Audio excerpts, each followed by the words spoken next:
Karya Martin Luther, De Servo Arbitrio atau Perhambaan Kehendak, dan beberapa kekeliruan pemikiran dan pandangannya.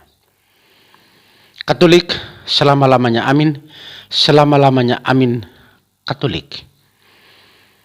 Salah satu karya Martin Luther lainnya pada tahun 1525 adalah De Servo Arbitrio atau Perhambaan Kehendak.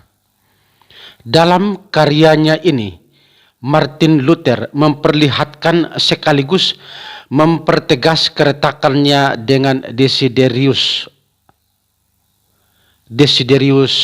Erasmus, seorang teolog dan humanis asal Belanda. Antara Erasmus dan Martin Luther ada perbedaan pandangan, khususnya pandangan mereka tentang kehendak bebas. Perbedaan pandangan mereka ini menghantar mereka pada perpecahan dan keretakan pandangan teologis. Desiderius Erasmus, teolog dan humanis Belanda ini, secara tegas menyatakan bahwa manusia pada tingkat tertentu mempunyai kehendak bebas untuk menerima atau menolak keselamatannya sendiri. Ini bertolak belakang dengan pandangan Martin Luther. Bagi Martin Luther, rahmat yang diterima secara cuma-cuma dari Allah terletak dalam kedaulatan total Allah terhadap manusia. Oleh karena itu, Martin Luther melihat keselamatan manusia bukan merupakan usaha manusia yang berkehendak bebas, melainkan hanya rahmat Allah saja yang dianugerahkan bagi setiap orang yang beriman dan percaya kepada Allah. Manusia dengan segala kehendak bebasnya hanya bersifat pasif dalam menerima tawaran keselamatannya itu. Karena keselamatan yang dianugerahkan Allah terletak dalam kedaulatan total, dalam kedaulatan Allah sendiri, tanpa melihat jasa dan perbuatan baik manusia. Maka hanya Allah saja yang aktif menganugerahkan keselamatannya bagi setiap orang yang percaya dan beriman kepada Allah. Pandangan Luther ini sesungguhnya terungkap secara jelas dalam ajarannya tentang sola gratia atau hanya rahmat Allah. Katolik, selama-lamanya amin, selama-lamanya amin, Katolik. Perbedaan pandangan Martin Luther dengan Desiderius Erasmus ini, kita dapat melihat beberapa pokok pikiran kekeliruan Martin Luther.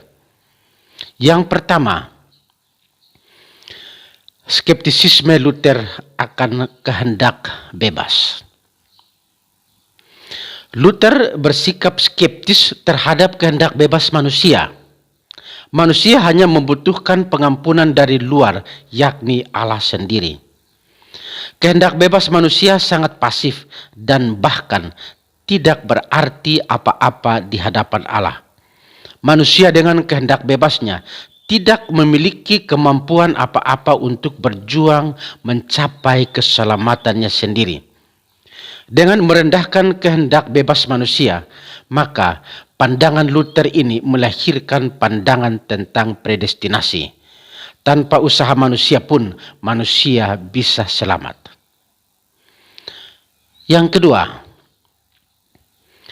manusia dengan kemampuan dan kehendak bebasnya sendiri tidak sanggup mencapai keselamatannya. Rahmat Allah membutuhkan kerjasama antara Allah dan manusia. Membutuhkan kerjasama dengan manusia yang berkehendak bebas. Manusia yang berkehendak bebas bukan hanya pasif dan tidak mampu berbuat apa-apa. Manusia yang berkehendak bebas sesungguhnya secara aktif menerima atau menolak tawaran keselamatan yang dianugerahkan kepadanya. Allah tidak pernah memaksa, Allah tidak bersikap otoriter terhadap manusia. Bahasa yang lebih sederhana, kira-kira saya dapat mengungkapkannya seperti ini.